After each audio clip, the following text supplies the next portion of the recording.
All right, good? Yep. Hey.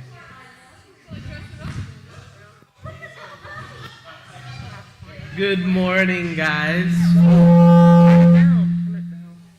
Oh. I'm talking from right over here. Got it? Well, okay. All right. Good morning, guys.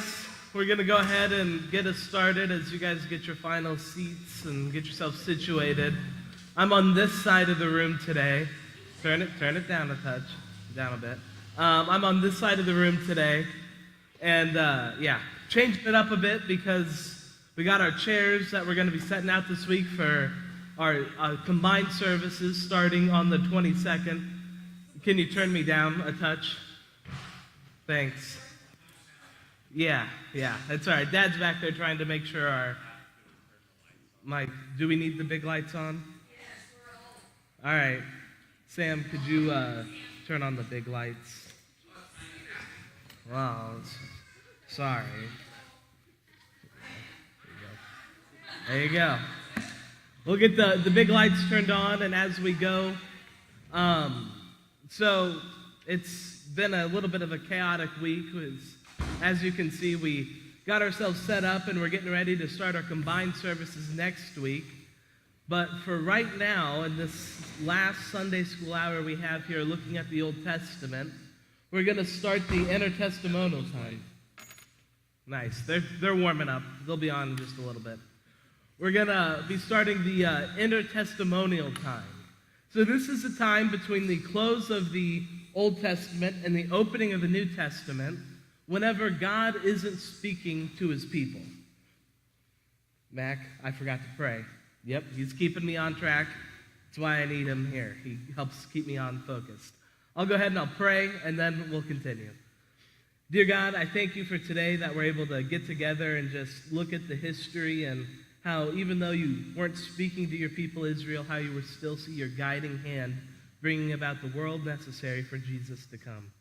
Just be with our time here, be with all of us as we study your word. Give us just a peace and calm to stay focused, and be with the rest of our service here this morning and the rest of our weeks. In your name I pray, amen. All right, so the time between the close of the old and the opening of the new, it's really a time, like I said, when God isn't directly revealing anything to the people of Israel. The Old Testament closes. The last history book is Nehemiah, the one we looked at, and we kind of saw the sad turn Israel took. Nehemiah, while he was there leading the people, he was a strong leader, but he left for just a little bit of time, and while he was gone, the people went back to their old ways. He returns, beats a bunch of people up because they're not following what God wanted, kicks a lot of them out, and basically prays to God and says, God, remember me. I tried to do what you wanted me to do. Don't hold the people's sins against me. I tried to have them follow you. It's a pretty depressing end in the history, but there is the final prophet of the Old Testament, and in his prophecy, he does give the promise again of a Messiah that's going to come, and he's going to redeem the people, and his kingdom will last forever. That had been the promise that all of Israel had been looking forward to throughout the Old Testament, is the promise of this Messiah who will come and his kingdom will have no end. It's his promise they're looking forward to the whole time. And then the last prophet gives his prophecy in silence from God for about 400 years. Doesn't speak, but that doesn't mean everything just stops. This is the time of history we have where whenever you need to look at some of the non-biblical history to give you context for what we're going to see. Because if you just read through the history as the Bible sees it, you've got a Persian kingdom, Persian empire ruling Palestine. Then all of a sudden you open up the New Testament and Rome is there. Well, where did Rome come from? Why is everyone suddenly speaking Greek? What happened to the Persians? There are all these questions that come up, and that's what we're going to be looking at today. The history of the Intertestamental, I have it divided into 4 main sections. The first is the Persian Empire, then the Greek Empire, then finally the Roman Empire. The first one we're going to talk about is the Persian Empire. And in the first bullet point there, I have Israel was under control of Persia for about another 102 years. So Nehemiah, whenever he is sent over, the reigning king of Persia is Artaxerxes I. After his death, his son Darius II takes over. Then you have Artaxerxes II, who again is the next king after King Darius II. You have Artaxerxes II. He rules Persia for a long time. Eventually, he dies. Artaxerxes III comes into power of Persia. And I have a note there because the same time Artaxerxes III becomes king, over in Macedonia, which is in Greece, you have a man named Philip II who becomes king of the Macedonians.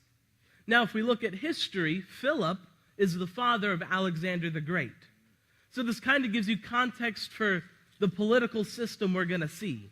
Because right now, Persia, all the way ruling all the way through Turkey, their empire is from Egypt all the way up to Turkey and all the way over a little past Babylonia.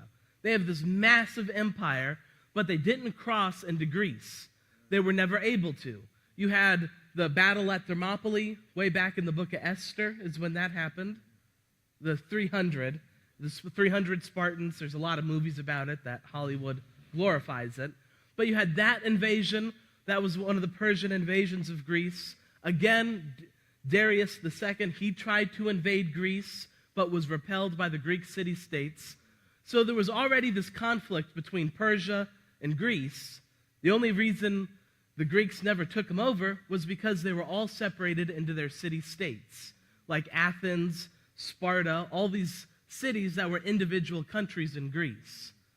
So, the Macedonian king Philip II begins to conquer Greece. You have the Persians and their wealth and power ruling over Palestine. And in there, after Artaxerxes III, you get Darius III, who is the final king of Persia. Whenever he becomes king, Alexander the Great in Greece becomes king of the Macedonians, and he conquers the rest of Greece. So now the stage is set for a major war between Persia and the Greeks. So during this 102 years, Yes. what are the Jewish people like? I'm getting right to that. Yeah, I'm getting right to that. I'm just giving a brief synopsis of how the empire looks, and then we'll talk about what the Jews were doing during that time period. So, the Persians have their empire. It's massive. It's strong. Now the Greeks, united under Alexander the Great, have their empire forming. And during all of this time, you had the Jews in Jerusalem and in Judea. And what they were able to do during that time is thrive. During the time of the Persians, after Nehemiah, the Persian kings pretty much told the Jews, like many other of the rulers over them did, pay us taxes and you can do whatever you want. That was essentially their motto. If you pay the taxes, you pay the crown what the crown is owed, you can do whatever you want. So the Jews thrived under this, and some of them began to spread out. This is why you have some Jews that are living in Babylonia, some that are living up in what is modern-day Turkey, what we would call, or Syria, and Damascus, Antioch. You got some that have just kind of spread out because, remember, not all the Jews returned to Jerusalem. But while they were doing that, and it was during the time of semi-peace, this is the second bullet point, that the Hebrew Bible was compiled, and many of those early rabbinic texts began to be written. So, the Hebrews, it was oral tradition, is mostly what they had. But at this point, during the exile, and now, they begin to write it all down into massive works, massive texts, to encompass what we would call our Old Testament, or the Jewish Bible, that they wrote all that down. Then you also had the religious leaders, people like Ezra and Nehemiah, who began to write other books that pretty much told you, here's how you interpret the Bible. They would be commentaries, pretty much, on what the Bible was and how you read it, what it means. All of this begins to be developed, and this is the beginning of the very religious Jewish systems that we'll see in the New Testament. They start to get developed here as the very zealous Jews start to think more and more, man, we have to get it right so the Messiah comes. Because again, the belief was, once all of Judaism, once we were all perfect and followed the law perfectly, the Messiah would come and we'd be saved. We would no longer have our oppressors. We'd have an empire to rule forever. So this is when all of that starts to be developed, is now under the time of the Persians. They flourished under that time. They had freedom of religion. It was all going good, but the Persians and the Greeks, they didn't get along. And this is what we see starting in about 330 BC, is the fall of the Persian Empire to the Greeks. Who here has heard of Alexander the Great? It's a pretty popular historical figure, if you like history, because he conquered the whole world at the time. And as he finished taking over Greece, he united all the Greek city-states under his kingdom, and then he invaded Persia and took out the Persian Empire. And he completely destroyed it. As a matter of fact, as he was going battle after battle, he won. His final battle against Darius III, the king flees, and while he is running away and escaping the city with most of his family, King Darius is killed by his own people. He's assassinated, and then all these generals try to take over, but none of them can match Alexander the Great's strength and his army. So Alexander takes over the entire Persian Empire. He tries to go over to India. It doesn't quite work, so he comes back to take out Egypt. Now, to get to Egypt from where he was, guess what land he had to go through? Anybody got a guess where he had to go through? Israel. Exactly. So Israel, again, is caught between a rock and a hard place. There's the Egyptians in the south, and then you have Alexander the Great coming in and conquering every city. And every city he conquered, if they rebelled against him or tried to fight him, he would completely destroy them. There's a great story of his conquest of Tyre and Sidon, which is just north of Palestine, where he conquered the main city. All the people ran to an island fortress just off the coast and basically mocked him, saying, "You're never going to be able to kill us. We're on our island. It's perfect." And out of spite, he built a land bridge from debris and the destroyed cities out to this island and killed all of them. Again, showing no one is going to beat Alexander the Great. He thought himself to be the son of Zeus. He thought himself a god, is what he thought he was. So he's conquering all of these cities, and there's some very interesting Jewish literature during this time that you can find in the books of the Apocrypha, is where some of them are mentioned. Other Jewish texts talk about, and again, this is Jewish tradition, so it might not be entirely accurate, but what they say happened was as Alexander the Great was coming towards Jerusalem, God gave a vision to the high priest of the time. He got himself garbed up in the priestly garments, got with him all the other priests in their vestments, and they went out of the city to meet Alexander the Great. And supposedly what happened was Alexander saw them coming, went up to greet them, and told them, "This was a vision I had while I was in Macedonia." Before his conquest started, he said, "God gave me a vision of these people meeting me here and now and giving me the kingdom of the world." So again, this is kind of tradition that shows, for whatever reason, whenever Alexander the Great got to Jerusalem, he didn't attack the city. And in Jewish tradition, it says he fell down before them, worshiped the Lord, went into the temple, offered sacrifices to the Lord, and praised God before continuing to Egypt. Again, that is Jewish tradition. We don't know if it happened or not, but for whatever reason, Alexander the Great loved the Jews. And it's so much so that after he conquers Egypt and conquers Palestine, he gives the Jews the territory of Samaria and Galilee. So what we know in the New Testament as the Jewish regions of Judea, Samaria, and Galilee are given to them at this time by Alexander the Great because he likes them. He gives them all kinds of freedom, and under the rule of Alexander the Great, they prosper still. They have religious freedom. However, this is under the Greek Empire, point 2, the blank there. going to read the sentence I have. It says, "The Greeks not only conquered the world, but they exported their culture as they went." So as the Greeks conquered, they didn't just conquer and keep everyone's culture the same. They started to, what we call, Hellenize the world. They started exporting Greek culture of their language, gymnasiums, athletics, Olympics, all the things that we talk about that are classic Greek ideas. The reason they're so popular is because they would kind of force these ideas on their conquered people.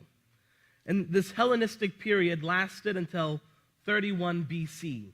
So it's a long time of the Greek tradition, from 330 to 31 BC. So almost 300 years of the Greeks exporting their culture. And among all of that became one universal language spoken by every person alive at that time. That was Greek. Koine Greek is what it's called, and it became the trade language of the day. If you wanted to go anywhere, you could find everyone speaking Greek amongst their native tongues. So now we have this amazing culture with a universal language so you can speak to anyone at anywhere in the world. That started during the Greek time period. And as I said, Alexander, he was lenient to the Jews and he granted them freedom to worship and retain their culture. That's a key point that will come back later. Alexander did not force the Jews to become Greek like he did many other people groups. He let them keep their culture and their worship how they had it. As long as they paid their taxes, they were good.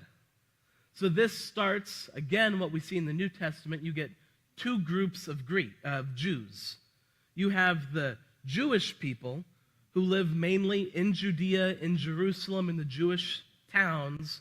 And then you have the Hellenistic Jews that are more Greek than they are Jewish. Their ancestors are Jews, but they are mainly Greek. I believe it was Timothy in the New Testament was a Hellenistic Jew. He lived in Greek cities, acted like a Greek, spoke like a Greek, but his lineage was traced back to the Jews. So these two groups start to emerge now under this massive Greek empire. And as this does, we get the beginning of the religious zealots. At this point, they're called the Hasidim, something like that. I can't pronounce it. It's Jewish. I'm doing the best I can. It's Hebrew. Don't quote me on how to pronounce it, but and these are essentially proto-Pharisees. These are the very proto-Pharisees. They become Pharisees later. I have it here. It says the Hasims, these people would later become the Pharisee group. So you have this group of religious zealots who are very dedicated to the law, to transcribing the law, to teaching the law, to following the law. And all of them become later the Pharisee group. And as they begin to rise in prominence, they begin to get people of power, like the high priest is one of them, and a lot of the other Jewish leaders are this religious group of Jews. But everyone's getting along because Alexander the Great is lenient towards them. He doesn't force them to change. But that doesn't last forever, because Alexander the Great dies pretty early. What? That's a good question. We don't know for sure how he died. There's a lot of rumors of how he died. He got deathly sick and then was dead. Some people say he was poisoned. Some say it was a disease like malaria or some other parasite or infection that killed him. It's not for sure on how he died, but he ends up dead at a young age, just after he conquers the whole world. He cries afterwards, saying, "I have nothing left to conquer, the world is mine." Then he gets sick and dies.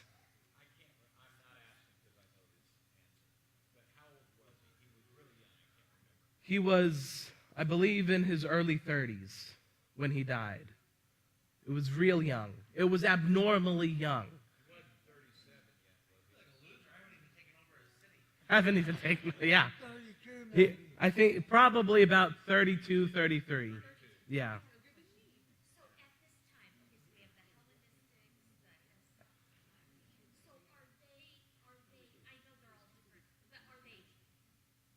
Yes. All of the Jews are getting along. And they worship together. And Jerusalem hasn't been Hellenized. There are no gymnasiums. There's no Greek culture. Jerusalem is still Jewish.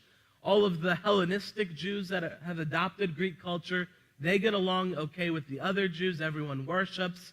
It's a time of, again, somewhat peace. While the Greek world is at peace, everywhere else is a mess because you have the Rome is trying to carve out itself an empire, and you have all these other northern Germanic tribes that are fighting each other. The world is not at peace, but for Palestine right now, they are at peace until Alexander the Great's death, because he dies and his empire is divided into 4 different sections. The first one is Egypt, the second is Babylonia, the third is Syria, and the fourth is Macedonia. After his death, he didn't really have a single successor to succeed him as emperor or king of the Greeks. So when he died, a legend that he says is they ask him as he's sick, who should rule after you? His response was, the strongest. So as you can imagine, after he dies, his 4 strongest generals take over those sections. The one in Syria and the one in Macedonia quickly get taken over. In Macedonia, there's a series of assassinations and killings that pretty much plunge the Greek peninsula into civil war, and he's gone.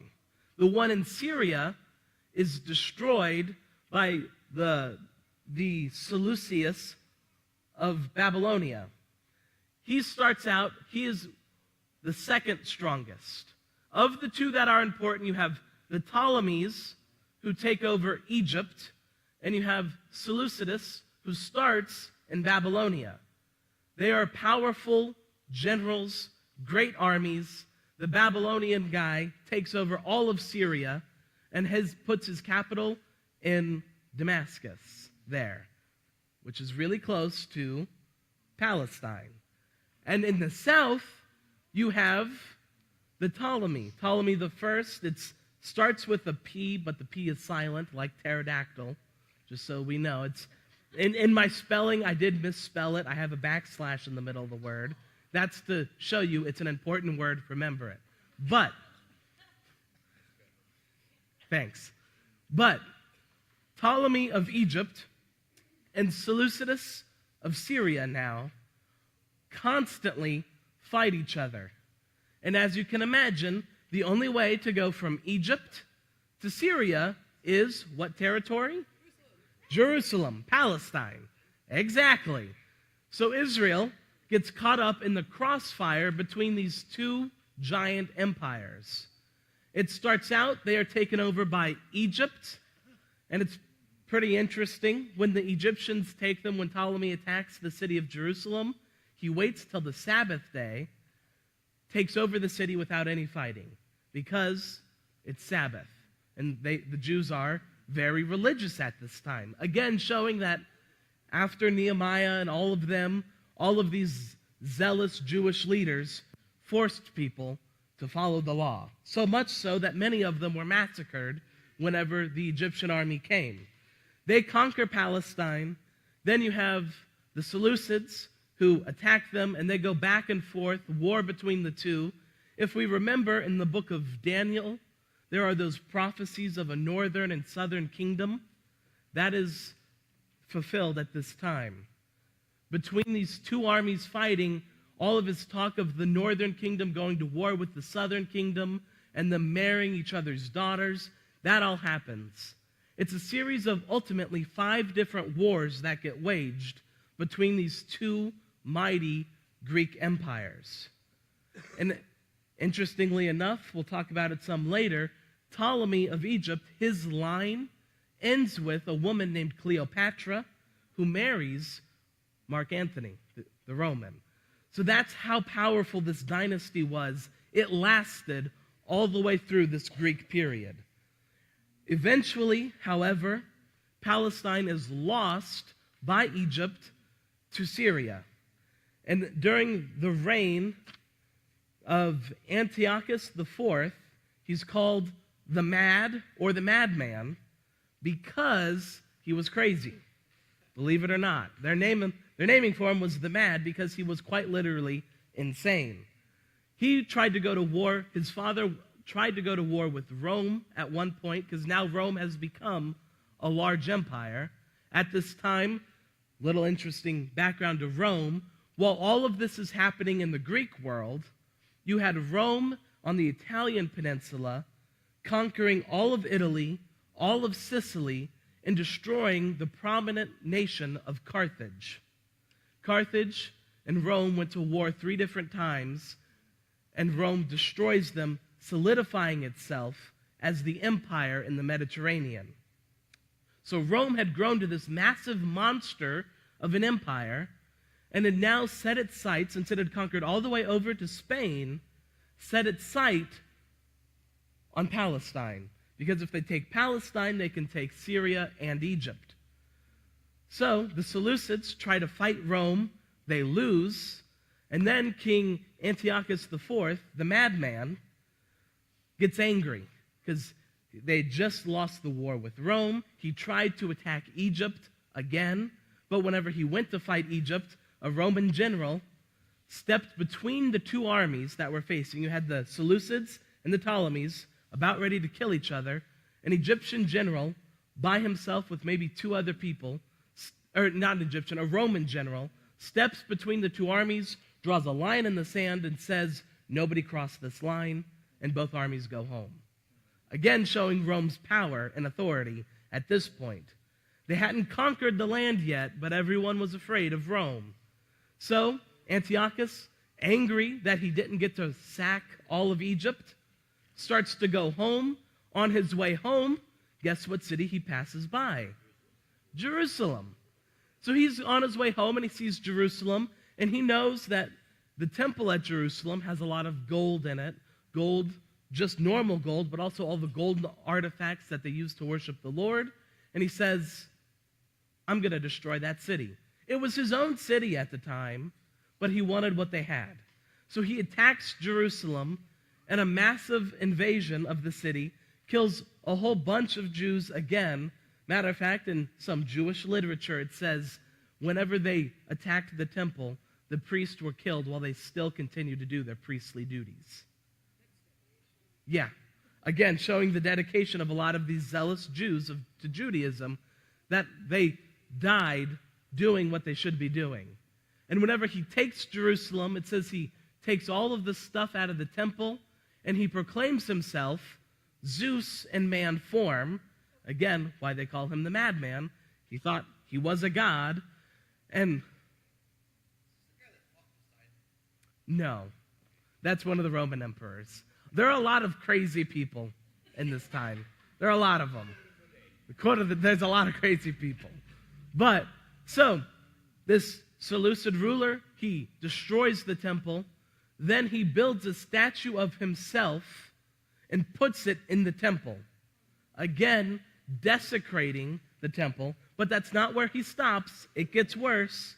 And this is the blank there. It says, a year after he forced Hellenization on the Jews, made them all become Greek, he starts to build gymnasiums in Jerusalem and forces the priests to engage in participating in them, which, this is a little PG-13, but in that culture, if you went to a gymnasium, you stripped down naked to exercise.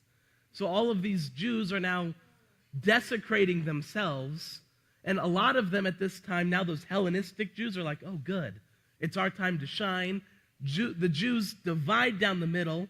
He builds the statue of himself and sacrifices a pig on the altar of the Lord. Again, in Daniel, this is one of the ways it's interpreted the desolation and destruction of Jerusalem. Both refers to this event and later the destruction of the temple in 70 AD, much later by the Romans.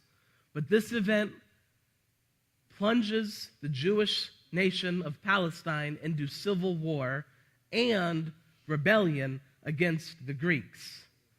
This starts what we call the Maccabean Revolt. So what happened was, after this desolation and pretty much gross destruction of the Jewish culture, all of those very zealous Jews and religious leaders, they all band together in the hills and then everywhere outside of Jerusalem and start raising up armies to fight the Greek Seleucids. And in this war, it's very quickly that they raise up enough of a force to besiege Jerusalem. Whenever they get to Jerusalem, all of the Hellenistic Jews fled the city. The Greek high priest, Antiochus put a Greek man as high priest over the temple worship, showing again how little he cared for the Jewish people. But all of them flee Jerusalem. The Maccabees, they move into the city, and they get to the temple. They start to reconsecrate it to the Lord. They go to light a temple lampstand, and wouldn't you believe it, they only have enough oil for one day for it to remain lit. In Jewish tradition, this lamp is supposed to always stay on. It symbolized God being in part of their worship, but they only had enough oil for one day. So they light it, and they pray to God and begin to make more oil. This one day of oil lasts 8 days until they're able to refill it with new consecrated oil, starting the Jewish tradition of Hanukkah, the celebration of them returning to Jerusalem, returning to their roots. And this war stretches out over many years. It goes for a while. A lot of the Maccabees, it was Judas Maccabeus or something along those lines, who started it with his brothers. A lot of them end up dead during the conflict and fighting, but it ends with an independent Jewish nation under the rule of the Hasmonean dynasty. So this revolt against the Greek overlords gets an independent Jewish nation. It's under the rule of the high priest, who is also pretty much their king as well as their high priest. There's a lot of overlap in these popular positions. But again, the Jews go from Hellenistic to very Jewish religious. And they begin to rebuild themselves as they grow and expand. All of Palestine is an independent kingdom of Jerusalem. Everything's going great. And it's at this time the Pharisees become the main religious leaders. But as they grow in power, you have the Hasmonean king, who he declares himself in 102 BC. He says, "I'm not a Pharisee, I am a Sadducee." And this starts the division of the Pharisees and the Sadducees that we see in the New Testament. Ultimately, this is the creation of the Sanhedrin. The collection of all the Jewish leaders start to show up here. This is whenever you get much more very legalistic tradition. This is how we do it. Here's the law. Here's what you have to do. We have to have our sacrifices. All of this starts under this independent Jewish kingdom. And it's all going really, really well until about 65 BC. Because while the Jews are independent and they still have to fight with the Greeks around them, Rome again goes to war with Syria, the Seleucids, and they go to war with them. They start to conquer that nation, and now it's General Pompey of Rome arrives in Palestine and besieges Jerusalem, because they've decided now is the time they're going to conquer that whole section. That whole section, it is. But, yeah, now Rome decides it's time for them to conquer this section of the world. They've already taken over. This is the time of Julius Caesar. While Caesar is in Gaul, which is France, and Germany, while he's up there fighting those barbarians, General Pompey goes over to Jerusalem to conquer these barbarians. So, he arrives, besieges the temple, and again, Jerusalem falls to Rome. Pompey, whenever he enters the temple, he desecrates it, but not in a way that the other rulers did. It says he goes into the Holy of Holies, which only the high priest could ever go into one time a year, and he's marveled at the fact that there is no statue to their God. Because if we remember, the Ark of the Covenant was lost a long time ago whenever the Babylonians conquered. So the Holy of Holies is just an empty room. And the Roman general goes in to kind of see their God, and there's nothing. And he marvels at that fact because it's so foreign to every culture around that you don't have a statue to worship to. But he conquers Jerusalem, conquers all of Palestine, and when he returns to Rome, did I miss something? Oh, the year. 63 is whenever he finally conquers Jerusalem. He conquers all of that. He returns to Rome, and the Roman Senate tells him, well, what should we do? We need a governor of the area. And he is impressed by the Jews, and he's kind of fascinated by them. So instead of putting in some Roman governor, he gives a Jewish man named Antipater, who is the father of Herod the Great. He gives him governorship of the Palestine region. This man is also, if we're tracking back, he's part of the Hasmonean dynasty. So while Rome conquered Israel, they still function almost as if they were independent. Yes, he was a Jewish Hasmonean. He was part of the old kingly dynasty of the Jews that had taken over that time.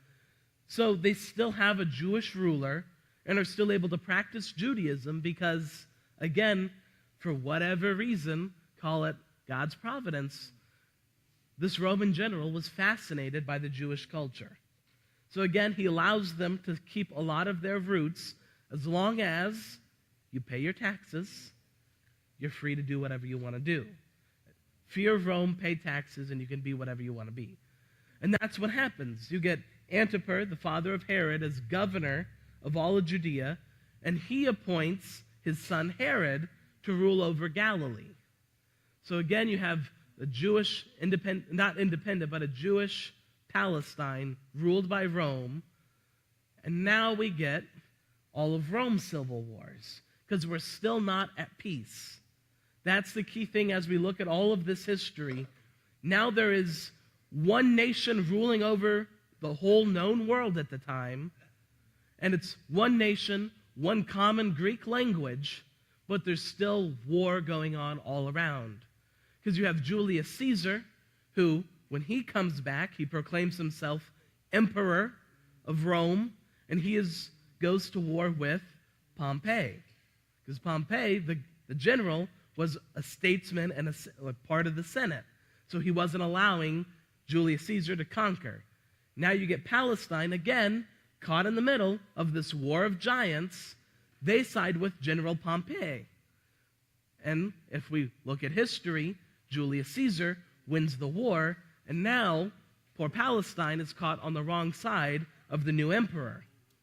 But for whatever reason, Caesar is generous in his interactions with Palestine. He allows Antipater to still rule over Palestine, and everything's going good until Caesar is assassinated. So again, as we look at history, it's a series of assassinations and civil war that ultimately coalesce to one man becoming ruler. After Caesar's death, Palestine again, they side with Mark Antony of Egypt, who's married to Cleopatra. He loses to the man named Octavian, who we call Augustus, Caesar Augustus. Octavian at this time. Palestine again loses the war, the civil war of Rome. Oh,